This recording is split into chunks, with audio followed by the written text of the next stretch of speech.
Please welcome former First Lady Michelle Obama.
Something wonderfully magical is in the air, isn't it? Yeah. We're feeling it here in this arena, but it's spreading all across this country we love. A familiar feeling that's been buried too deep for far too long. You know what I'm talking about. It's the contagious power of hope. The anticipation, the energy, the exhilaration of once again being on the cusp of a brighter day. The chance to vanquish the demons of fear, division, and hate that have consumed us and continue pursuing the unfinished promise of this great nation, the dream that our parents and grandparents fought and died and sacrificed for. America, hope is making a comeback.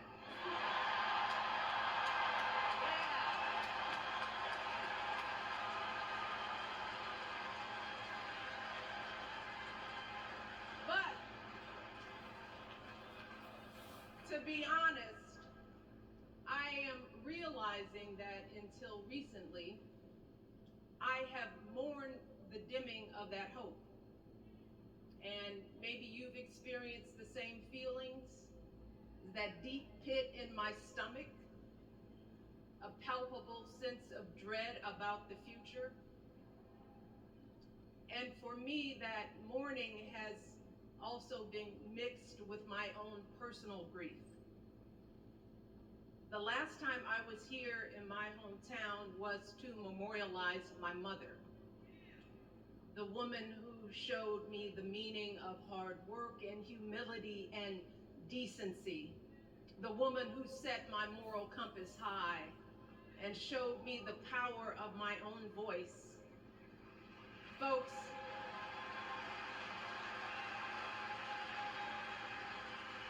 I still feel her loss so profoundly. I wasn't even sure if I'd be steady enough to stand before you tonight, but my heart compelled me to be here because of the sense of duty that I feel to honor her memory and to remind us all not to squander the sacrifices our elders made to give us a better future. You see, my mom, in her steady, quiet way, lived out that striving sense of hope every single day of her life. She believed that all children, all people have value, that anyone can succeed if given the opportunity. She and my father didn't aspire to be wealthy. In fact, they were suspicious of folks who took more than they needed. They understood that it wasn't enough for their kids to thrive if everyone else around us was drowning. So my mother volunteered at the local school. She always looked out for the other kids on the block. She was glad to do the thankless, unglamorous work that for generations has strengthened the fabric of this nation. The belief that if you do unto others, if you love thy neighbor, if you work and scrape and sacrifice, it will pay off. If not for you, then maybe for your children or your grandchildren. You see, those values have been passed on through family farms and factory towns, through tree-lined streets and crowded tenements, through prayer groups and National Guard units and social studies classrooms. Those were the values my mother poured into me until her very last breath. Kamala Harris and I built our lives on those same foundational values. Even though our mothers grew up an ocean apart, they shared the same belief in the promise of this country. That's why her mother moved here from India at 19. It's why she taught Kamala about justice, about the obligation to lift others up, about our responsibility to give more than we take. She'd often tell her daughter, don't sit around and complain about things, do something. So, with that voice in her head, Kamala went out and she worked hard in school, graduating from an HBCU, earning her law degree at a state school. And then she went on to work for the people, fighting to hold lawbreakers accountable, strengthening the rule of law, fighting to get folks better wages, cheaper prescription drugs, a good education, decent health care, child care, elder care. From a middle-class household, Kamala worked her way up to become Vice President of the United States of America. My girl, Kamala Harris, is more than ready for this moment. She is one of the most qualified people ever to seek the office of the presidency. And she is one of the most dignified. A tribute to her mother, to my mother, and to your mother too. The embodiment of the stories we tell ourselves about this country. Her story is your story. It's my story. It's the story of the vast majority of Americans trying to build a better life. Look, Kamala knows, like we do, that regardless of where you come from, what you look like, who you love, how you worship, or what's in your bank account, we all deserve the opportunity to build a decent life. All of our contributions deserve to be accepted and valued. Because no one has a monopoly on what it means to be an American. No one.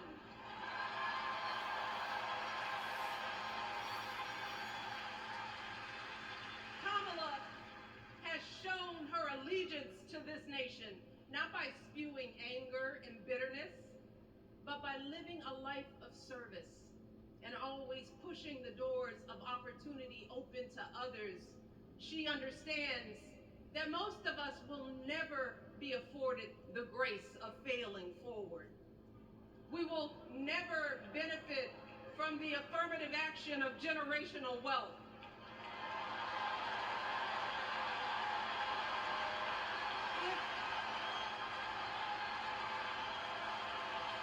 If we bankrupt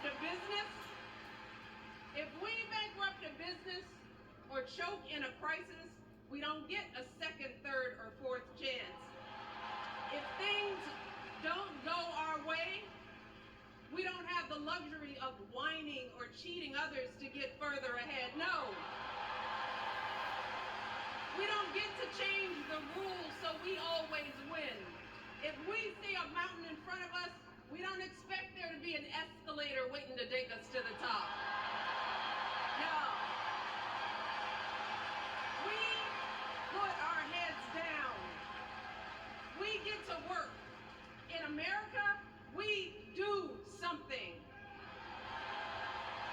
And throughout her entire life, that's what we've seen from Kamala Harris. The steel of her spine, the steadiness of her upbringing, the honesty of her example, and yes, the joy of her laughter and her light. It couldn't be more obvious. Of the two major candidates in this race, only Kamala Harris truly understands the unseen labor and unwavering commitment that has always made America great.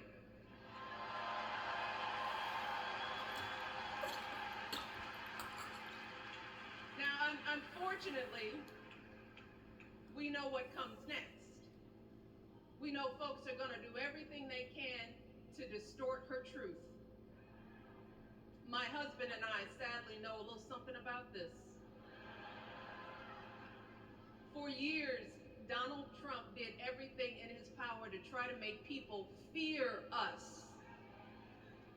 See, his limited, narrow view of the world made him feel threatened by the existence of two hardworking, highly educated, successful people who happen to be black.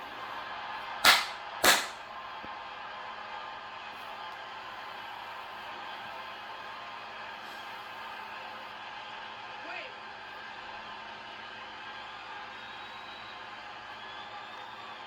I want to know.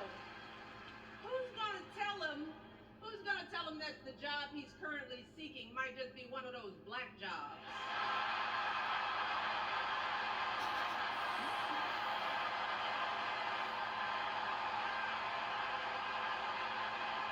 Look, it's his same old con. His same old con. Doubling down on ugly, misogynistic, racist lies as a substitute for real ideas and solutions that will actually make people's lives better.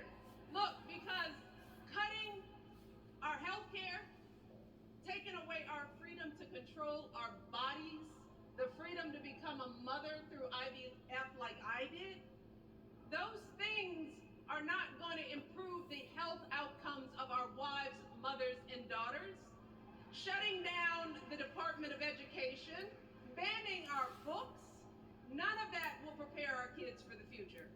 Demonizing our children for being who they are and loving who they love, look, that doesn't make anybody's life better.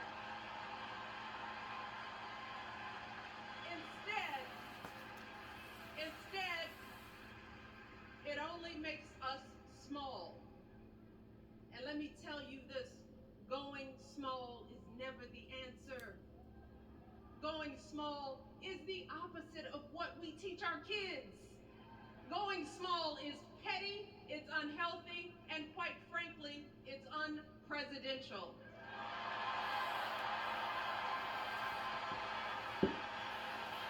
So, why would any of us accept this from anyone seeking our highest office? Why would we normalize that type of backward leadership? Doing so only demeans and cheapens our politics. It only serves to further discourage good, big-hearted people from wanting to get involved at all. America, our parents taught us better than that, and we deserve so much better than that. That's why we must do everything in our power to elect two of those good, big-hearted people. There is no other choice than Kamala Harris and Tim Walz. No other choice.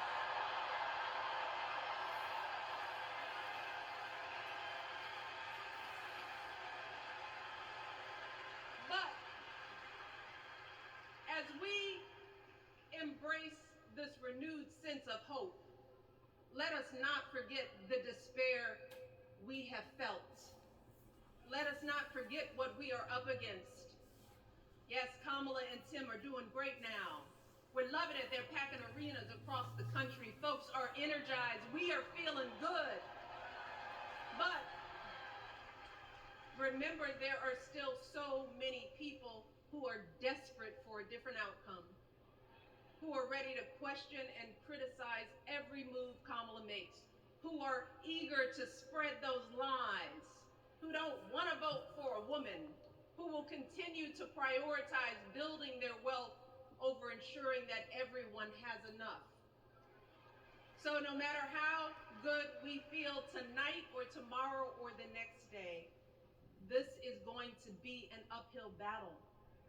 So folks, we cannot be our own worst enemies. No. See, because the minute something goes wrong, the minute a lie takes hold, folks, we cannot start wringing our hands. We cannot get a Goldilocks complex about whether everything is just right. And we cannot indulge our anxieties about whether this country will elect someone like Kamala instead of doing everything we can to get someone like Kamala elected.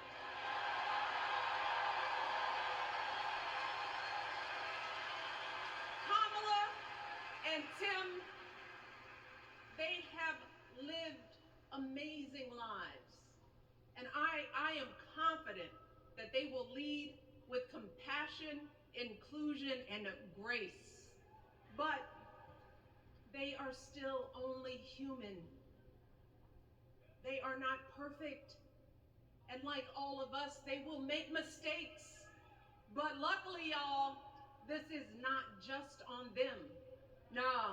This is up to us, all of us, to be the solution that we seek. It's up to all of us to be the antidote to the darkness and division. Look, I don't care how you identify politically, whether you're Democrat, Republican, Independent, or none of the above. This is our time to stand up for what we know in our hearts is right.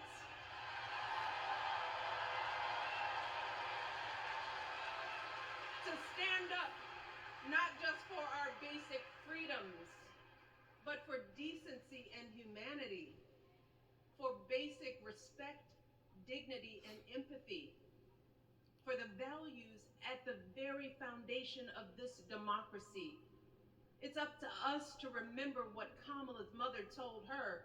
Don't just sit around and complain, do something.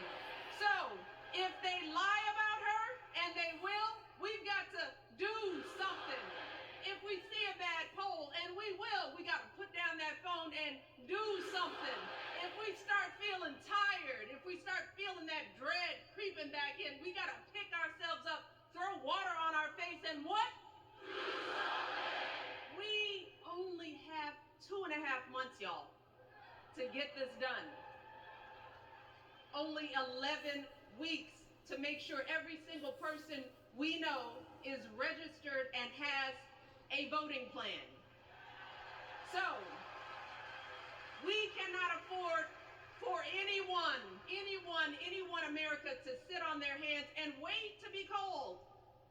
Don't complain if no one from the campaign has specifically reached out to you to ask you for your support.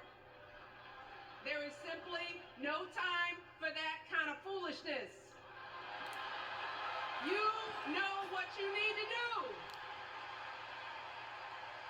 So, consider this to be your official ask. Michelle Obama is asking you, no, I'm telling y'all to do something.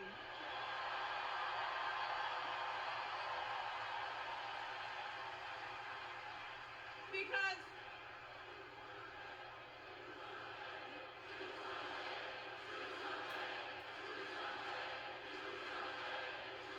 you all, this election is going to be close. In some states, just a handful, listen to me, a handful of votes in every precinct could decide the winner. So we need to vote in numbers that erase any doubt. We need to overwhelm any effort to suppress us. Our fate is in our hands. In 77 days, we have the power to turn our country away from the fear, division, and smallness of the past. We have the power to marry our hope with our action. We have the power to pay forward the love, sweat, and sacrifice of our mothers and fathers and all those who came before us. We did it before, y'all, and we sure can do it again. Let us work like our lives depend on it. And let us keep moving our country forward and go higher. Yes, always higher than we've ever gone before as we elect the next president and vice president of the United States